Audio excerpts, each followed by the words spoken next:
हरे कृष्णा। तो आज हम श्रीमद् भागवत गीता सेकंड चैप्टर श्लोक नंबर 62 पढ़ेंगे।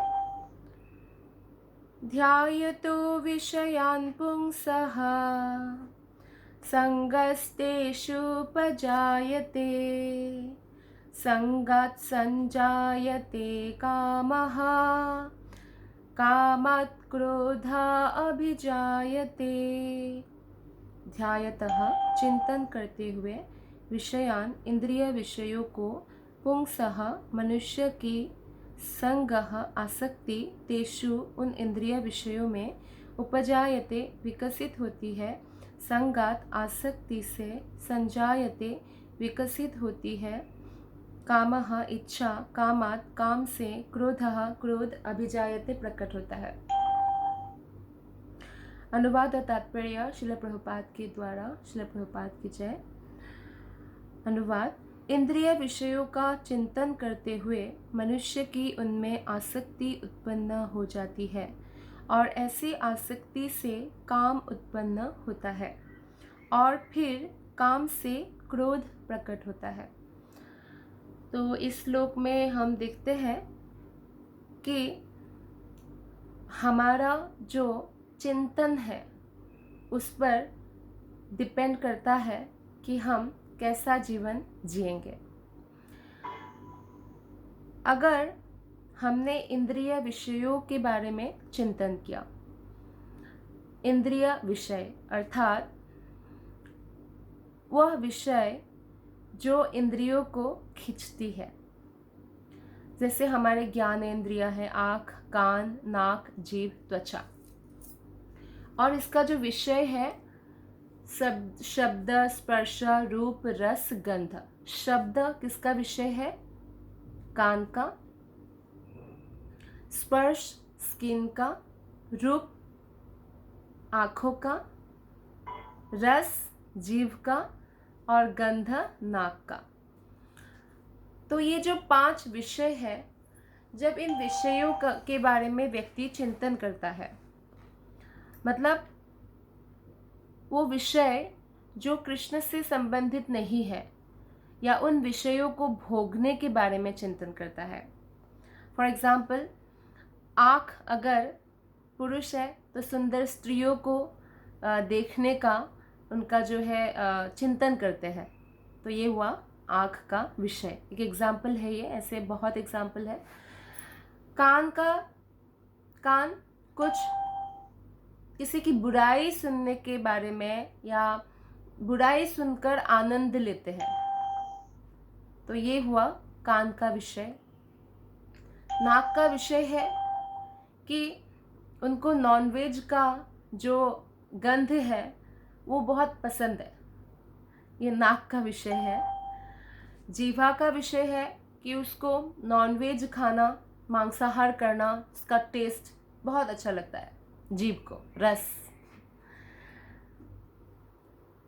और जीभा का हो गया आँख, कान, नाक, जीभ, त्वचा। स्किन का है कि अवैध यौन संबंध में उनको बहुत आनंद आता है, तो ये हो गया नॉन कृष्ण कॉन्शियस विषय, जिसका चिंतन करने मात्र से क्या होता है? मनुष्य की उनमें आसक्ति उत्पन्न हो जाती है। यानी हम जैसा सोचेंगे वैसे ही हमारी आसक्ति डेवलपमेंट होगा। अगर हम इंद्रिय तृप्ति के हिसाब से विषयों का चिंतन करते हैं तो उसमें हमारी भौतिक आसक्ति हो जाएगी। लेकिन अगर हम भगवान कृष्ण की सेवा में कैसे हमारे इंद्रियों को लगाया जाए और कृष्ण कॉन्शियस विषय, कृष्ण भावना से युक्त विषयों की चिंतन करेंगे तो हमारी आसक्ति आध्यात्मिक हो जाएगी। तो अगर आँख, कान, नाक, जीभ, त्वचा से मन ये चिंतन कर रहा है कि मैं कल मंदिर जाऊंगा और श्री श्री राधा श्याम सुंदर, जो इतने सुंदर है, इतना सुंदर उनका श्रृंगार है, भक्त लोग करते हैं, और आरती का दर्शन करूंगा, तो ये हो गया कृष्ण भावना भावित विषय। मैं कल मंदिर जाऊंगा, या कल वहाँ पे भगवत गीता क्लास है, मैं जाऊंगा, या ऑनलाइन कुछ क्लासेस है, या यूट्यूब में कुछ क्लासेस है, मैं उसको श्रवण करूंगा, कृष्ण कथा। तो ये कान का कृष्ण भावना भावित विषय हो गया। तो इस प्रकार से नाक का है कृष्ण का चरण में चढ़ाया हुआ फूलों का सुगंध लेना। स्किन का है मंदिर साफ करना, भगवान का सेवा करना, अभिषेकम पाद सेवनम। तो इस तरह से हर इंद्रियों का जो विषय है वो कृष्ण कॉन्शियस भी हो सकता है, लेकिन यहाँ पे भौतिक चिंतन के बारे में बात किया जा रहा है कि क्योंकि हमारा मन जो है अभी स्वयं अपने आप कृष्ण में रम जाए, ऐसी स्थिति प्राप्त नहीं हुआ है मन। तो क्या होगा, हमें अभ्यास करना पड़ेगा। और मन हमें कौन सी चीज़ों में बार बार खींच के ले जा रही है कि बहुत सुंदर है ये, जैसे कोई पुरुष स्त्री के बारे में चिंतन कर रहा है, तो अगर चिंतन कर रहे हैं तो उनका उसमें आसक्ति हो जाएगी। जैसे 16 साल का एक लड़का 16 साल की एक लड़की के बीच में जब आकर्षण पैदा होता है, तो वो लोग भले ही घर परिवार की जो रोक टोक है इसके कारण इतना मिल ना पाए या बातें ना कर पाए फ़ोन पे, लेकिन फिर भी उनमें एक दूसरे के प्रति आसक्ति पैदा हो जाती है और बढ़ जाती है। इसका कारण क्या है, क्योंकि वो एक दूसरे के बारे में निरंतर चिंतन करता रहता है। तो यही चिंतन अगर हम भगवान श्री कृष्ण के बारे में करने में लगा दें तो हमारी कृष्ण में आसक्ति हो जाएगी, जिससे हम भगवत धाम को प्राप्त होंगे, कृष्ण की प्रेम प्राप्त होंगे, जिससे हम आनंदमय जीवन व्यतीत कर सकते हैं। लेकिन यहाँ पे जो टॉपिक है ये यह है कि इंद्रिय विषयों के बारे में, इंद्रिय तृप्ति करे उन विषयों के साथ, तो उसके बारे में बार बार चिंतन करते रहने से क्या होता है, आसक्ति पैदा हो जाता है। अब आसक्ति पैदा हो गया तो आसक्ति से कामनाएं उठती है हृदय में, कि मतलब कामनाएं मतलब इच्छाएं, भौतिक इच्छाएं। तो इस प्रकार की इच्छाएं पैदा होती है और भौतिक इच्छाओं की वजह से क्रोध प्रकट होता है। फॉर एग्जाम्पल, तो एक पुरुष ने एक स्त्री के बारे में चिंतन किया, उनकी आसक्ति पैदा हो गई, अटैचमेंट ने जन्म लिया, और फिर जाके क्या किया उन्होंने, उनके हृदय में कामनाएं पैदा हुई कि मैं जाऊं और जाके इस स्त्री को जो है मैं अप्रोच करूं। तो उन्होंने अप्रोच किया, लेकिन स्त्री ने उनको रिजेक्ट कर दिया, तो इससे क्रोध उत्पन्न हो गया। कामनाएं पैदा हुई लेकिन प्राप्त नहीं कर पाने से क्रोध उत्पन्न हो गया। तो इसी प्रकार से जो भी भौतिक रिलेशनशिप में या कोई भी भौतिक वस्तु पाने के लिए हमारी तीव्र इच्छा होती है, उसे प्राप्त नहीं करने पर क्रोध उत्पन्न होता है। तो एक्चुअली क्रोध का जन्म काम से होता है। अगर हमारे पास क्रोध है 50% है, 50% हम सहन करते हैं, लेकिन 50% भी हमारा जो है क्रोध है, तो वो भी इसीलिए क्योंकि इतना % हमारे अंदर भौतिक इच्छाएं हैं। तो इसीलिए इसी कारण से बहुत सारे लोग डिप्रेशन और फ्रस्ट्रेशन का शिकार हो जाते हैं, इसी कारण से, क्योंकि उनके अंदर बहुत सारी भौतिक इच्छाएं हैं। और भौतिक इच्छा कहाँ से पैदा हुई, आसक्ति से। आसक्ति कहाँ से पैदा हुई, इंद्रिय विषयों की चिंतन करने से। इसीलिए जो ये थिंकिंग प्रोसेस है, इसे हमें ठीक करना है। थिंकिंग प्रोसेस को, चिंतन हमें किसका करना है, कृष्ण का करना है निरंतर। तब जाकर हम ये जो सफरिंग है, ये जो दुख है, इससे हम मुक्त हो सकते हैं। तो इसलिए प्रभुपाद बताते हैं कि जो मनुष्य कृष्ण भावना भावित नहीं है, उसमें इंद्रिय विषयों के चिंतन से भौतिक इच्छाएं उत्पन्न होती है। तो हम सोचते हैं कि भौतिक इच्छाएं कहाँ से आ रही है, चिंतन से। तो सबसे पहले हमें कहाँ पे फिक्स करना होगा, चिंतन में। चिंतन को कैसे प्रैक्टिस करना पड़ेगा, कृष्ण के बारे में, कृष्ण के रूप, गुण, लीला, नाम आदि का हमें चिंतन करना होगा। तो इंद्रियों का क्या है, इंद्रियों को किसी ना किसी कार्य में लगे रहना चाहिए, और यदि वे भगवान की दिव्य प्रेमा भक्ति में नहीं लगी रहेगी तो वे निश्चय ही भौतिकतावाद में लगना चाहेगी। एक स्टोरी है, एक बहुत बड़ा आदमी वो एक तांत्रिक के पास जाता है और बोलते हैं कि आप लोगों के पास वो जिन होता है ना, भूत, तो वो मुझे एक ख़रीदना है ताकि मेरा सारा काम वो कर दे। बहुत सारा काम है मेरा, बहुत सारा कारोबार है। तो उन्होंने बहुत पैसा मिल गया, तांत्रिक ने बेच दिया, लेकिन बताया कि अगर ये खाली रहा, अगर इसको काम नहीं दिया तो ये आपको मार डालेगा। तो उस बड़ा आदमी ने सोचा कि इतना सारा कारोबार है, कब ख़त्म होगा, ऐसा नहीं हो सकता है, तो इसलिए कभी मैं मरूंगा नहीं, मारेगा नहीं ये मुझे भूत। तो बाद में देखा कि जैसे ही काम देता है भूत को तुरंत करके आ जाता है कि दूसरा काम, दूसरा काम, दूसरा काम। तो उन्होंने सोचा ऐसे अगर स्पीड से काम किया उसने तो सारा काम ख़त्म हो जाएगा आज ही, और आज ही ये मुझे मार देगा।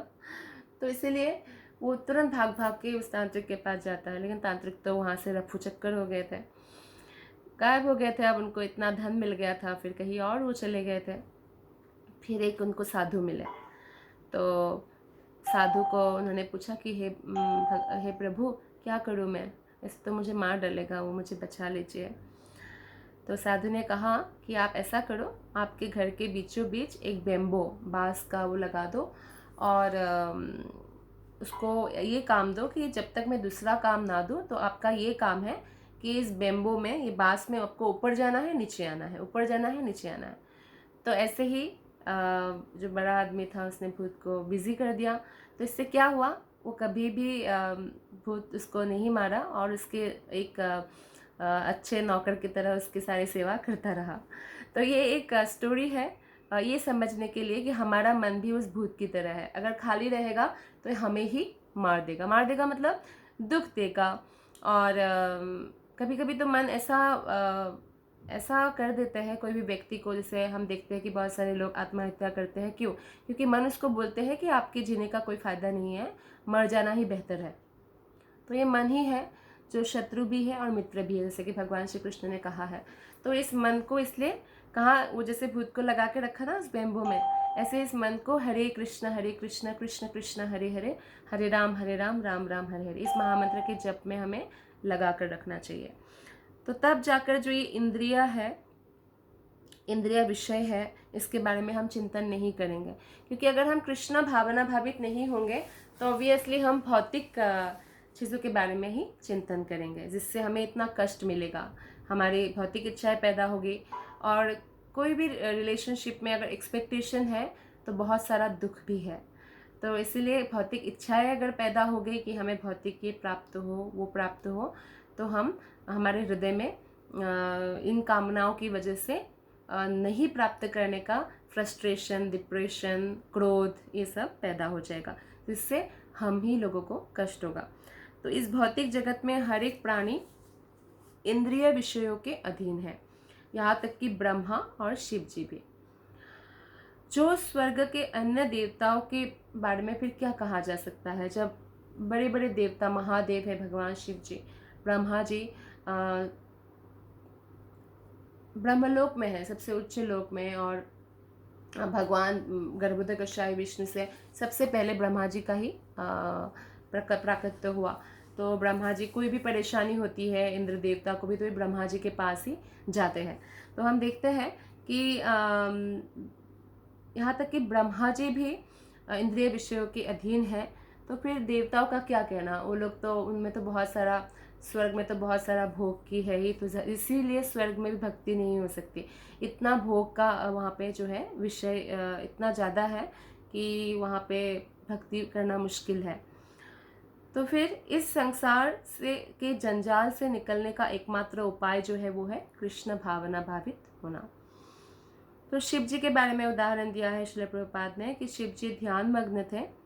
ध्यान मग्न थे तो किसका ध्यान मग्न होते हैं भगवान शिव जी? भगवान विष्णु का। वो अनंत शेषनाग का भक्त है, यानी बलराम जी का। और वो जब भी करते हैं हरे राम राम राम हरे हरे।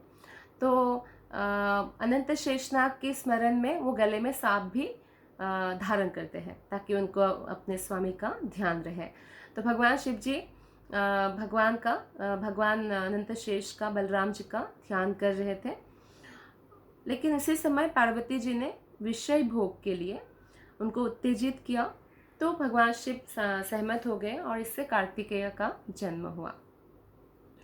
लेकिन जैसे भगवत भक्त है हरिदास ठाकुर। हरिदास ठाकुर का जन्म एक मुस्लिम परिवार में हुआ था आज से 500 साल पहले। लेकिन वो कृष्ण भक्ति में इतना उनका मन को लगा कर रखते थे कि एक दिन में 3 लाख नाम जप करते थे, हरे कृष्ण कृष्ण कृष्ण हरे हरे, हरे राम राम राम हरे हरे।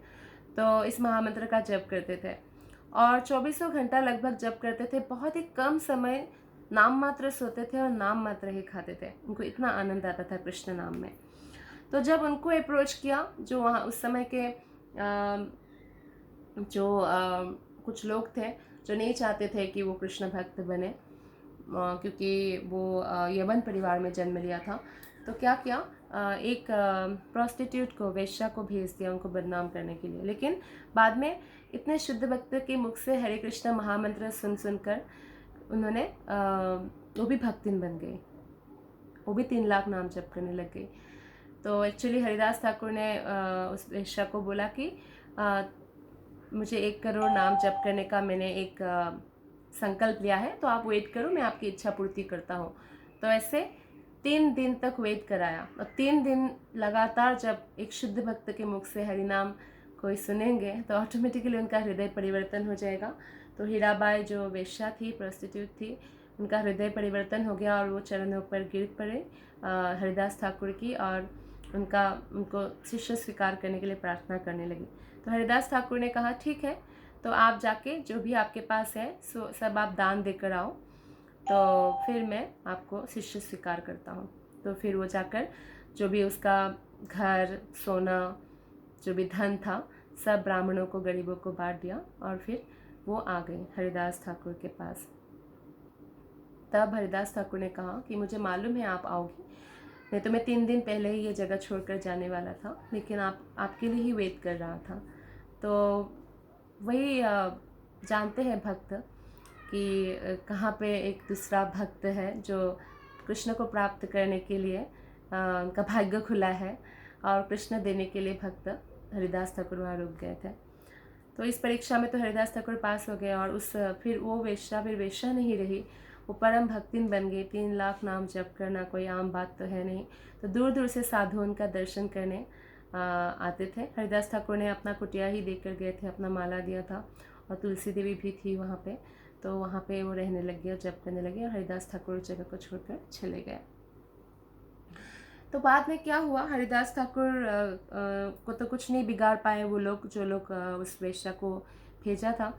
तो हरिदास ठाकुर के बारे में सुनकर माया देवी, स्वयं दुर्गा देवी, तो दुर्गा देवी अत्यंत सुंदर है, उनके रूप के सामने कोई भी जो है किसी का भी ध्यान भंग हो सकता है।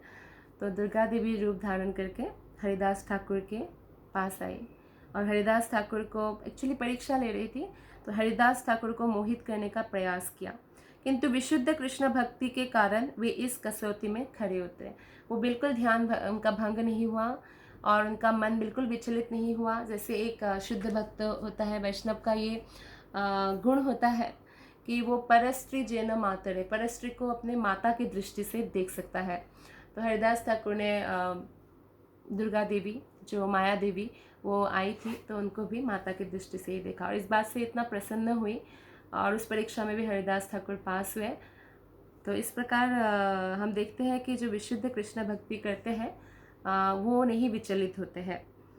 जैसा कि यमुनाचार्य के उपरोक्त श्लोक में बताया जा चुका है कि यमुनाचार्य पहले जब वो इंद्रिय विषय का भोग भी क्या करते थे, लेकिन बाद में जब वो विशुद्ध भक्त बन गए तो जब इंद्रिय विषयों का ध्यान भी चिंतन में आता है तो भी मन थू थू करता है। थू थू करता है मतलब कितना निकृष्ट है, कहाँ कृष्ण भक्ति। कृष्ण भक्ति में नित्य नित्य नव नव अनुभव होता है, नया नया रस का अनुभव होता है। तो ये जो संभोग रस है, जो भौतिक संसार के लिए जो है वही बेस्ट है, ऐसा सोचते हैं लोग। तो वो भी कुछ भी नहीं है कृष्ण रस के सामने, कृष्ण भक्ति रस के सामने। तो इस प्रकार भगवान का एकनिष्ठ भक्त भगवान की संगति के आध्यात्मिक सुख का आस्वादन करने के कारण समस्त भौतिक इंद्रिय सुख को त्याग देता है। उच्च रस प्राप्त होने पर निम्न रस छूट जाता है अपने आप। अतः जो कृष्ण भावना भावित नहीं है वह कृत्रिम दमन के द्वारा अपनी इंद्रियों को वश में करने में कितना ही शक्तिशाली क्यों न हो, अंत में अवश्य असफल होगा, क्योंकि विषय सुख का रंचमात्र विचार भी उसी इंद्रिय तृप्ति के लिए उत्तेजित कर देगा। भले ही कोई कृत्रिम उपाय से कितना ही सज्जन पुरुष बनने का प्रयास करे या अच्छा व्यक्ति बनने का प्रयास करे, लेकिन अगर वो कृष्ण भक्त नहीं है तो थोड़ा सा चिंतन करने से उसका मन विचलित हो जाएगा। और भले ही वो बहुत, जैसे कि सौभरी मुनि का उदाहरण है, वो बाहर इतना माया है तो वो पानी के अंदर जाके तपस्या कर रहे थे, ध्यान मग्न थे, लेकिन फिर भी ध्यान करते समय भी जब उन्होंने एक बार देखा 2 मछली संभोग में रत है, तो वो देखकर उनके मन में थोड़ा सा एक बार सोचने मात्र से उनका मन विचलित हो गया और उन्होंने सोचा जब मछली होकर इतना आनंद उठा रहे तो हम मनुष्य होकर कितना आनंद में उठा सकता हूँ। तो फिर बाद में मानधाता राजा के 50 राजकुमारियों के साथ वो विवाह करते हैं। तो इस प्रकार कृत्रिम दमन है, अगर भक्ति नहीं है तो बाकी सब उपाय कृत्रिम दमन है और असफल होने का चांसेस है। लेकिन अगर हमारा मन कृष्ण में हमने फिक्स कर दिया तो हम कभी भी असफल नहीं होंगे। तो ये जो द्वितीय अध्याय भगवद गीता के 62 श्लोका है, इसका ये सारांश है कि हमें चिंतन को ही कृष्ण में फिक्स करना होगा, तब जाके हम काम और क्रोध से मुक्त हो सकते हैं। Thank you very much. Hare Krishna.